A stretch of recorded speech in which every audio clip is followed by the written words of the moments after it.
¿Cómo están? Estamos en un nuevo capítulo del programa de la región al mundo, programa del Centro de Estudios Europeos de la Universidad de Concepción, Cátedra Jean Monnet, y que cada semana, a través del canal 9 regional, canal Bio Bio TV, nosotros estamos analizando lo que es la realidad internacional, los temas internacionales que nos afectan también aquí en Chile y también en la región del Biobío. Hoy día nos vamos a ir a Europa, vamos a conversar sobre todo del Reino Unido, de la Unión Europea y de lo que está pasando en ese continente. Y para ello tengo a dos invitados, pero de lujo. En primer lugar, a la doctora María García, quien es doctora en estudios europeos y además es académica de la Universidad de Bath en el Reino Unido. Gracias por estar con nosotros hoy día, María. No, muchas gracias por la invitación. Bueno, y además contamos en este programa con el candidato doctor en justamente Derecho de la Unión Europea, la Universidad de Oxford, también en el Reino Unido, y que tanto lo leo en sus análisis y en sus opiniones sobre Europa, sobre la Unión Europea y eh, todas estas complejidades que Guillermo ha sabido explicar muy bien a través de sus publicaciones y de Twitter. Así es que gracias también, Guillermo, por aceptar nuestra invitación. Muchas gracias por la invitación, es un placer. Bueno, como yo decía, lo que queremos analizar sobre todo con ustedes hoy día es el Reino Unido, es la Unión Europea. La semana pasada, eh, ya justo hace una semana, Joe Biden hace una visita relámpago al norte de Irlanda. Obviamente esto está dentro de la conmemoración también de los 25 años del Viernes Santo y por otro lado sabemos que Joe Biden tiene ascendencia irlandesa. Partamos contigo, María, desde el punto de vista simbólico, dentro de lo complejo que está el ambiente internacional. ¿Cómo lees esta visita de Biden y al mismo tiempo eh, cómo lo pueden tomar tanto el Reino Unido como el continente, la Unión Europea y Estados Unidos, China, Rusia, en esta maraña de relaciones? Muy bien, muchas gracias. Yo creo que cuando mencionas simbolismos es lo más importante y es simbólico, yo creo que principalmente para los Estados Unidos y para el propio Joe Biden, que se enfrentará a unas elecciones el año que viene. Obviamente la visita le ayuda a posicionarse como heredero de la tradición de los demócratas, de Bill Clinton, que estuvo allí hace 25 años cuando se firmó el acuerdo. Entonces le permite eso y le permite tener esa conexión de cara a las elecciones del año próximo y hay que tener en cuenta bueno, que hay 30 millones de estadounidenses de descendencia irlandesa, lo cual explica por qué Estados Unidos con Biden ha tenido una posición de apoyo al acuerdo del Viernes Santo y una posición en la que ha incentivado a que el gobierno británico se tome el protocolo de Irlanda del Norte con la Unión Europea más en serio. Desde el punto de vista europeo o de China o de otras partes del mundo no tiene tanta repercusión y de hecho los medios tampoco, obviamente los medios lo mencionan, pero tampoco ha habido un gran despliegue mediático sobre esta visita. Es una visita muy corta. Biden ha estado en Irlanda del Norte durante 15 horas. Ha tenido una reunión breve con el primer ministro británico, Rishi Sunak, en la que supuestamente han hablado del proceso de pacificación en Irlanda del Norte y también de la guerra en Ucrania. No han hablado de otros temas o de posibles acuerdos comerciales entre Estados Unidos y el Reino Unido. Biden se ha reunido con los líderes de los distintos grupos políticos de Irlanda del Norte, pero no se han reunido todos juntos. Se ha reunido con cada uno de forma individual debido a los problemas que sigue habiendo en el gobierno de Irlanda del Norte. El principal grupo político unionista sigue sin querer formar parte del gobierno y eso no ha cambiado. Entonces, es simbólico. Creo que desde mi punto de vista tiene mucho más simbolismo para Irlanda del Norte y para el propio Biden de cara a las próximas elecciones que más allá de ese grupo reducido. Hablando del Viernes Santo, ¿cómo podemos resumir, Guillermo, a quienes nos están escuchando y que no necesariamente saben de qué estamos hablando este Viernes Santo, de la importancia que tuvo y de por qué es tan importante hoy día también recordar estos 25 años al punto que Biden viaja justamente a Irlanda del Norte? Pues sí, es una buena pregunta. Efectivamente, el acuerdo de Viernes Santo lo que fue un acuerdo a la vez muy poderoso y muy importante y muy precario, porque yo creo que es lo que hemos aprendido estos años, que puso fin al proceso de violencia, a las décadas de violencia que hubo en Irlanda del Norte.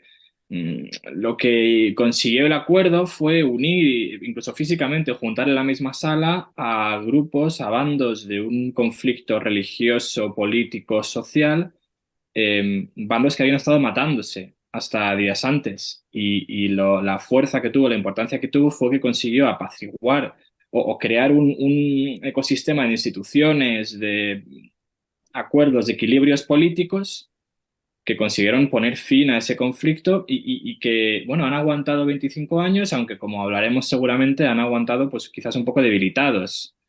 Y bueno, así la esencia, por resumirlo en una frase, la importancia institucional que tenía era que obliga a ambos bandos en Irlanda del Norte, digamos, el lado unionista protestante y el católico republicano, a colaborar en todo momento en las instituciones. Y en el momento en el que uno de esos dos lados deja de colaborar, como estamos viendo, el acuerdo, digamos, puede incluso colapsar. Seguro que lo tratamos más adelante, pero yo creo que eso es un breve resumen de su importancia. ¿Qué rol jugó en ese momento? Ya hablaba María de que estuvo presente Bill Clinton. ¿Qué rol tuvieron los europeos continentales en ese acuerdo de Viernes Santo y por lo cual tanto se ha defendido también en las negociaciones Unión Europea con el Reino Unido por el famoso Brexit? Guillermo. Bueno, en realidad, más allá, digamos, de la presencia de la Unión Europea en las negociaciones, que sí que hubo, el acuerdo de Viernes Santo en realidad solo funciona, en cierto modo, solo funciona bien con Reino Unido y con Irlanda del Norte en la Unión Europea, porque ¿no? Una de sus principales características, que es mantener una frontera abierta entre las dos Irlandas, digamos, solo funcionaba, era una especie de chapuza jurídica o acuerdo jurídico que funcionaba porque ambos países se mantenían en Europa. En el momento en el que eso deja de ocurrir es donde hemos visto estos problemas que hemos visto en los últimos años. O sea, que la presencia de Europa, más allá de su presencia en el acuerdo, que sí que la tuvo, aunque es verdad que Tony Blair y Bill Clinton jugaron quizás el papel más destacado, es que era un acuerdo que se podía desarrollar o se podía concluir porque ambos lados pertenecían a esa unión. Ya digo que ahora hemos visto el problema que ha causado en la retirada del Reino Unido de la Unión para el propio acuerdo y para la paz en Irlanda del Norte. Antes de pasar a estas complejidades que tenía el acuerdo en las negociaciones en su momento con Theresa May, luego con Boris Johnson, bueno, no sé si contar la verdad, a Liz Truss y a Sunak.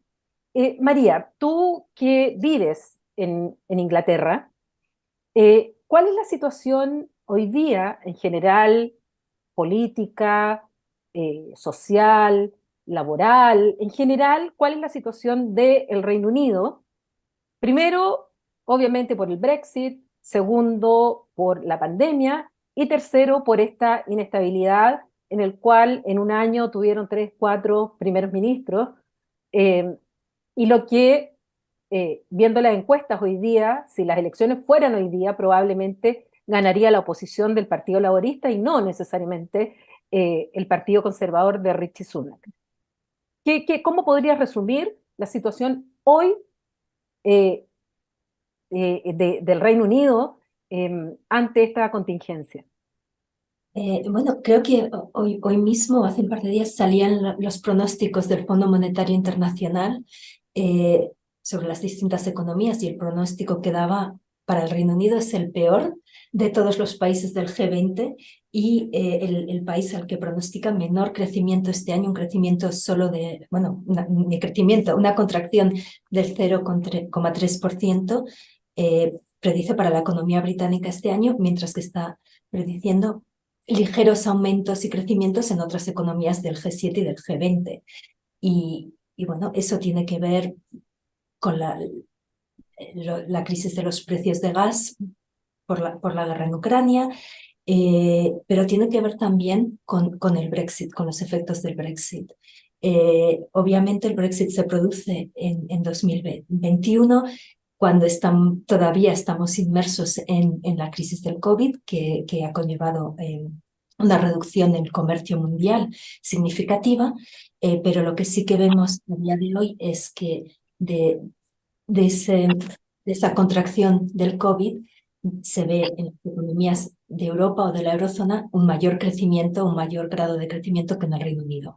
Y eso sí que se debe al Brexit y a las consecuencias del Brexit, al decaer parte de las exportaciones británicas a la Unión Europea, al aumentar el papeleo que hace falta para exportar y para importar cosas dentro del Reino Unido. Se observa también en la inflación. Inflación hay en todas partes, obviamente, pero la inflación es mucho más elevada en el Reino Unido que en los países de la Unión Europea. Inflación sobre todo, por ejemplo, en cosas, en la comida, en los alimentos. Los que vivimos aquí lo vemos de vez en cuando. Vas al supermercado y productos normales como los tomates no hay. Y esto tiene que ver con esos problemas bueno, con el hecho de que al salirse de la Unión Europea, aunque se sigue comerciando con la Unión Europea y sigue siendo el principal socio comercial del Reino Unido, los procesos de comercio son más lentos. Las exportaciones requieren de más papeles. Hay empresas más pequeñas que han decidido no exportar al Reino Unido o no comprar del Reino Unido para evitar esos problemas. Entonces, eso se nota también la falta de personal. Por ejemplo, muchos de los ciudadanos europeos regresaron a sus países de origen, y se nota en la hostelería principalmente, pero se nota también en servicios de apoyo a personas mayores, etcétera, etcétera. Entonces, se nota en el ambiente económico. Esto se ha notado aún más, que supongo que hablaremos más de ello, en Irlanda del Norte, por los problemas añadidos por el protocolo que se hizo para Irlanda del Norte, precisamente para conservar el espíritu de ese acuerdo del Viernes Santo y no crear una frontera física entre la República de Irlanda e Irlanda del Norte. Eso llevó la frontera a una frontera entre el Reino Unido, perdón, entre Gran Bretaña o Inglaterra y Irlanda del Norte. Y eso ha llevado también a problemas de suministros en Irlanda del Norte. Entonces, esas son cosas que se ven en el día a día. No es el fin del mundo, pero bueno, se nota. Y en cuanto a la situación política, el Reino Unido siempre tuvo una relación complicada con Europa, especialmente el Partido Conservador. Y esas peleas internas dentro del Partido Conservador no se arreglaron con el referéndum, sino que han seguido hasta el día de hoy. Entonces, esa polarización dentro de la población británica y dentro del Partido Conservador ha continuado, y en parte a eso se debe la caída de Theresa May, la caída después de Boris Johnson, De momento parece ser que el primer ministro Rishi Sunak tiene las cosas un poco más controladas, pero bueno, no lo sabemos, no lo sabemos del todo. Y los unionistas de Irlanda del Norte siguen sin querer regresar y formar un gobierno en Irlanda del Norte y siguen sin apoyar los acuerdos con la Unión Europea. Entonces, el potencial de que siga habiendo problemas está ahí. Hablemos del protocolo, Guillermo, porque yo escucho a María y todo lo que nos está contando que está pasando es lo que se anunció antes del referéndum, desde los órganos, desde la propia informes del propio Reino Unido, del Banco de Inglaterra, Fondo Monetario Internacional, premios Nobel, economistas, políticos, o sea, todo lo que hoy día estamos viendo se anunció. Y sin embargo, eh, el Brexit, la salida, ganó por un estrecho 52%. De ahí en adelante ha sido compleja la relación con la Unión Europea para negociar esta salida. Y uno de los temas fue justamente lo de las dos Irlandas, como señala María. El objetivo era que no hubiera una frontera física. Sabemos que Theresa May propuso un plan que fue saboteado por Boris Johnson, después vienen las negociaciones con Boris Johnson, pero después escuchamos ahora a Rishi Sunak que llega a un acuerdo y alaba muchas de las cosas, los beneficios que tiene ese acuerdo, y cuando uno escucha todo lo bueno que tiene el acuerdo para Irlanda, uno dice, bueno, pero si tenía el Reino Unido tenía eso y mucho más. Y esas razones que está dando son justamente las que se dijo antes, no es bueno salirse. ¿Cómo ves tú finalmente esta negociación Unión Europea-Reino Unido y fundamentalmente con el tema del protocolo? Eh, no tienen gobierno, no se ha formado gobierno y las tensiones siguen. Sí, es un tema que daría para un ciclo de conferencias de años y años, pero sí, efectivamente, todo lo que apuntas es cierto y de hecho, si el protocolo fuera o el Brexit fuera una película sería terrible porque los spoilers los hicieron desde el principio, todos sabían lo que iba a ocurrir en Irlanda del Norte y de hecho, hace poco me leí los diarios de Michel Barnier, el negociador jefe de la Unión Europea en el referéndum y dice claramente que es que desde el día uno Bruselas puso como línea roja la situación en Irlanda. Los británicos sabían cuáles eran las opciones que podían darse, digamos, y lo que siguieron fueron 3 años de pérdida de tiempo, de una especie de baile raro de luchas internas de los distintos gobiernos británicos para no aceptar la realidad, que era evidente desde el primer día. Hay un trilema en torno a Irlanda del Norte. Quiero decir, no puedes tener al Reino Unido fuera de Europa, a Irlanda del Norte fuera de la Unión Europea y no tener una frontera en las dos Irlandas. Es imposible, incluso lógicamente. Con lo cual, bueno, pues ha habido una sucesión de apaños políticos que desde el Reino Unido siempre han estado planteados en clave interna, digamos. La lógica de Boris Johnson no era alcanzar el mejor acuerdo posible con Bruselas o solucionar la crisis de Irlanda del Norte. De hecho, si uno pregunta y si uno ve las encuestas que se publican cada par de meses, al británico medio, y no te digo ya al votante conservador medio, Irlanda del Norte no le importa. Es una región lejana, pobre y que solo da lugar a problemas. Yo recuerdo una encuesta muy significativa que decía que había más votantes Tories que preferían que saliera adelante el Brexit a mantener Irlanda del Norte en la Unión. Es una zona que realmente ellos desprecian hasta cierto punto. Y el protocolo se entiende en esa clave, en clave de que era una negociación orientada hacia, pues, ganar unas elecciones el propio Johnson y, y, y, digamos, resolver su crisis interna. El protocolo de May sí que tenía algún matiz más interesante, pero ahí lo que ocurrió fue que Theresa May fue muy intransigente y se negó a negociar alguna relajación. Ella misma marcó sus líneas rojas, las llamadas red lines que se marcó en el discurso de Lancaster. Fue ella misma la que se tendió esa trampa y en ningún momento quiso salir de ella. Es verdad que era un protocolo que era algo más interesante porque mantenía al Reino Unido en cierto modo con el backstop podía mantener a Irlanda del Norte en la unión aduanera. Em, este acuerdo que ha negociado Sunak, bueno, pues en cierto modo, y yo lo comenté, lo escribí en su día, cuando analizaba el acuerdo, es una buena noticia en el sentido de que es una buena noticia, por muy simple que parezca, que Reino Unido y la Unión Europea se sienten, negocien y den una rueda de prensa y alcancen un acuerdo sobre Irlanda del Norte.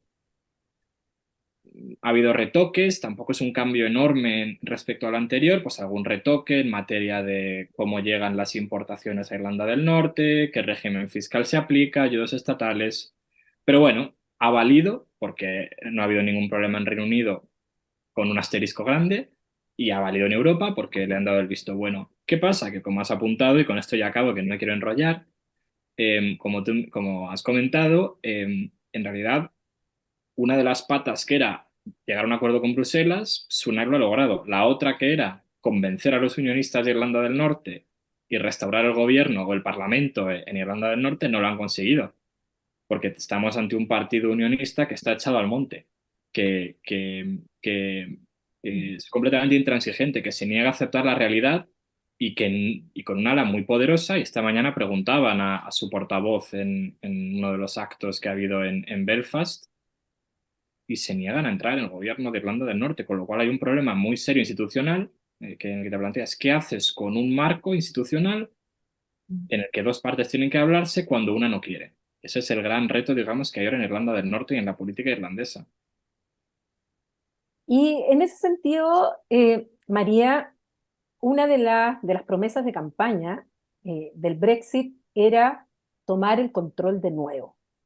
Y decían tomar el control, eh, en el fondo, con un discurso muy soberanista, y que la soberanía pertenecía al Parlamento británico y no a esa lejana Bruselas que tantas decisiones tomaba por ellos, y volver de alguna manera en ese discurso que hemos visto también en otros discursos populistas, de volver a una glorias pasadas.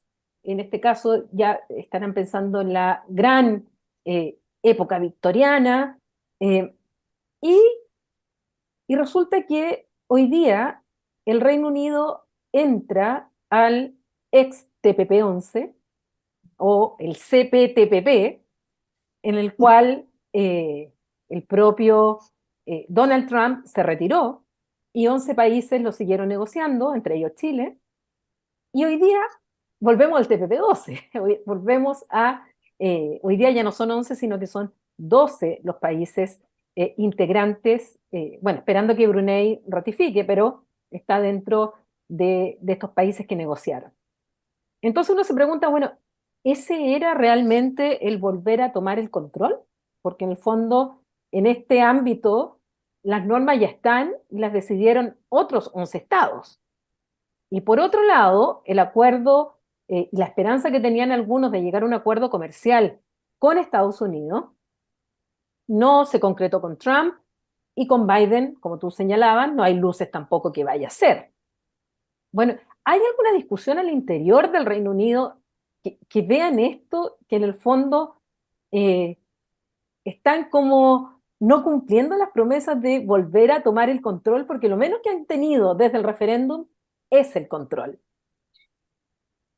Efectivamente, creo que tomar el control fue un eslogan muy útil para la campaña a favor del Brexit.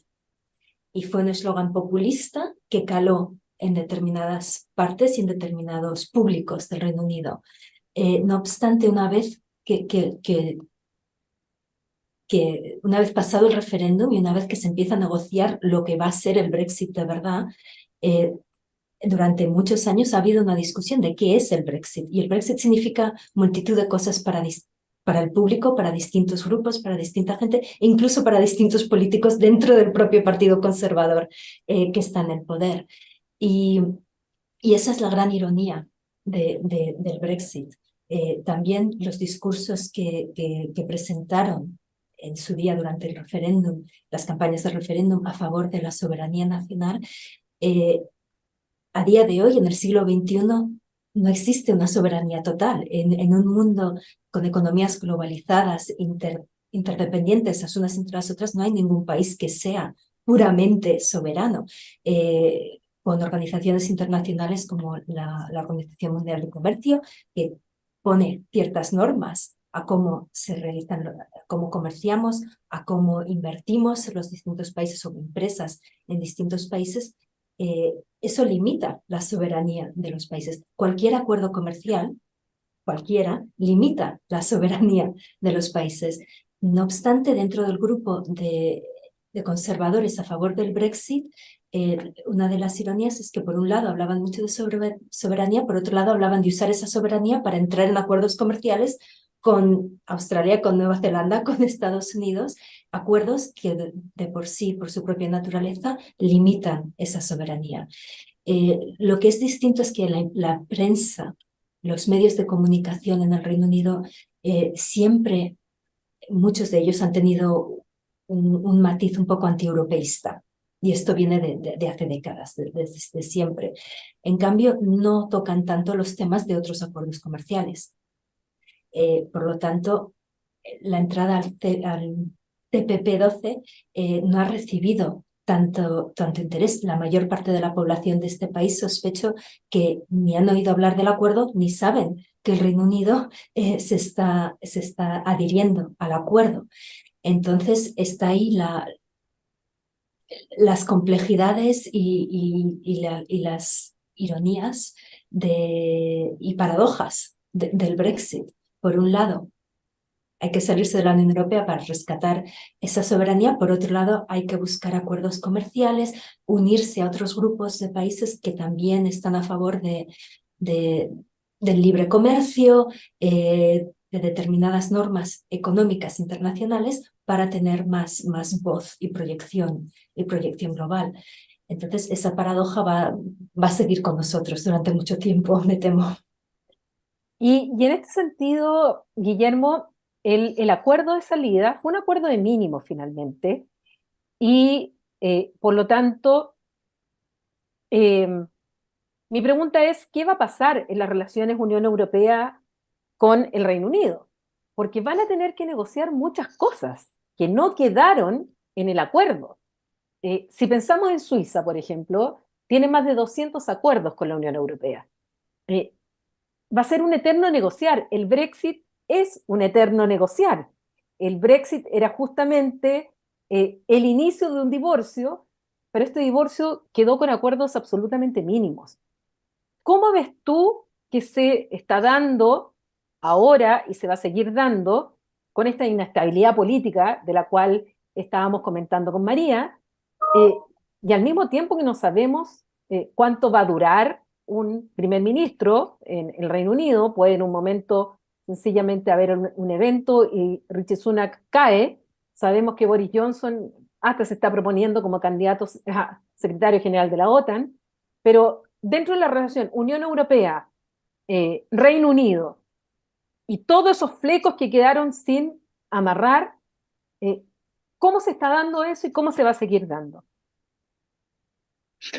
Bueno, has mencionado para decir una banalidad, el rumor de Boris Johnson y la OTAN, y yo el más descabellado que he llegado a leer es que se estaba postulando para presidente de los Estados Unidos, porque Boris Johnson nació en Estados Unidos. En Nueva York. Sería una buena secuela a la saga, pero volviendo al acuerdo de retirada, efectivamente, bueno, hay dos acuerdos, el de retirada, que regulaba puramente solamente el divorcio, y luego el llamado acuerdo de comercio y cooperación, que es el que regula un poco el marco de la relación existente ahora. Yo creo que hay dos dimensiones a la hora de responder a la pregunta. La primera es pensando solamente en qué dice el acuerdo de comercio y cooperación. Y lo que dice el acuerdo es que cada X años, creo que son 5, y si no me equivoco, la próxima revisión es en 2025, cada 5 años toca revisar el acuerdo, el marco, y ver cómo se puede retocar. O sea que hay una especie de revisión obligatoria, como una cita en el dentista cada 5 años. Efectivamente es probable, si nos fiamos de las encuestas de ahora, aunque el Partido Laborista tiene una capacidad innata para perder elecciones que tiene ganadas, es probable que en 2025 el próximo primer ministro sea laborista. Con lo cual entramos en la segunda fase de cómo se negocia esta relación futura, que es cuáles son las prioridades políticas del gobierno de turno. Y el Partido Laborista ha dejado muy claro, y sobre todo por motivos electorales internos, tácticos, que darían para otra discusión, que ellos, por el momento, digamos, en una primera legislatura de gobierno, no buscarían reingresar en un marco institucional en la Unión Europea. Ya no hablamos de Unión Europea, sino de mercado interior, Unión Aduanera, Espacio Económico Europeo, etcétera. Con lo cual, lo probable, y soy consciente de que estamos limitados de tiempo, así que seré muy breve, lo probable es que en los próximos años veamos más episodios como este de Rishi Sunak, renegociando acuerdos puntuales. Pues un pequeño acuerdo para reconocimiento de visados para músicos que viajan a Europa. Uno de abogados que se quieren colegiar. Hace poco España alcanzó uno con Reino Unido para reconocer carnets de conducir, por ejemplo. Cosas así, y que sea una especie, pues como tú mismo has dicho, una relación casi a la Suiza, pues en la que tengamos un montón de acuerdos distintos regulando cosas pequeñas, pero que nunca nos metamos en un marco institucional más amplio, porque ahí la prensa euroscéptica, la oposición laborista y una gran conservadora en un hipotético gobierno laborista y una gran parte del partido, pues entrarían en pánico. O sea, yo creo que lo probable es que veamos revisiones pequeñas de cosas puntuales, a no ser que haya un cambio enorme que ahora mismo no parece ni que lo haya socialmente, pese a las encuestas, ni que a ningún partido le interese abrir ese melón. Bueno, creo que bueno, tenemos muchos otros temas. Vamos a seguir viendo esto, tal como tú decías, Guillermo, esta saga, que aquellos que la veníamos siguiendo hace tanto tiempo ha tenido tanto, tanto, tanto que ha dado que hablar. Dejamos a Dominic Cummings por ahí, bueno, qué es lo que pasa con él. Eh, no alcanzamos a hablar del Partygate, una serie de otros aspectos que se han ido sumando, pero sí hay un evento, y que con esto quisiera terminar. ¿Cuál es digamos, el sentimiento de las personas, María, con ya el monarca y con ¿cómo se llama el proceso? Coronación. Con la coronación de Carlos III. Ay, no me esperaba esa pregunta. Se ha notado mucho. Una cosa era la reina Isabel II y el calor del público hacia la monarca, y otra cosa es Carlos III. Ese amor generalizado no está ahí. Y bueno, habrá que ver la coronación. En este país les gusta la pompa. En determinadas zonas, yo vivo en una zona en el oeste del Reino Unido, bastante tradicional. Les encanta sacar las banderitas y supongo que lo harán, pero sospecho que no va a ser el clamor y el clamor que había hacia la reina Isabel II. Bueno, veremos entonces qué pasa en este reinado de Carlos III, en un momento complicado, nada de fácil. Bueno, la reina Isabel tampoco lo tuvo fácil, ni la anterior, ni ninguno. Pero muchas gracias a ambos que hayan compartido con nosotros este capítulo, esta conversación, para que nuestros televidentes entiendan, comprendan fácil lo que está pasando en el Reino Unido en estos momentos y lo que va a seguir pasando, porque esto no ha terminado y no sabemos cómo va a terminar tampoco. Así que muchas gracias, María, muchas gracias, Guillermo, por haber aceptado esta conversación. Muchas gracias por la invitación. Un placer. Muchas gracias. Bueno, y ustedes que nos siguen cada semana De la Región al Mundo por Canal 9 Regional, los esperamos la próxima semana con un nuevo tema de análisis internacional, gracias al Centro de Estudios Europeos de la Universidad de Concepción y a la Cátedra Jean Monnet de la Unión Europea. Nos vemos en un próximo capítulo. Hasta pronto.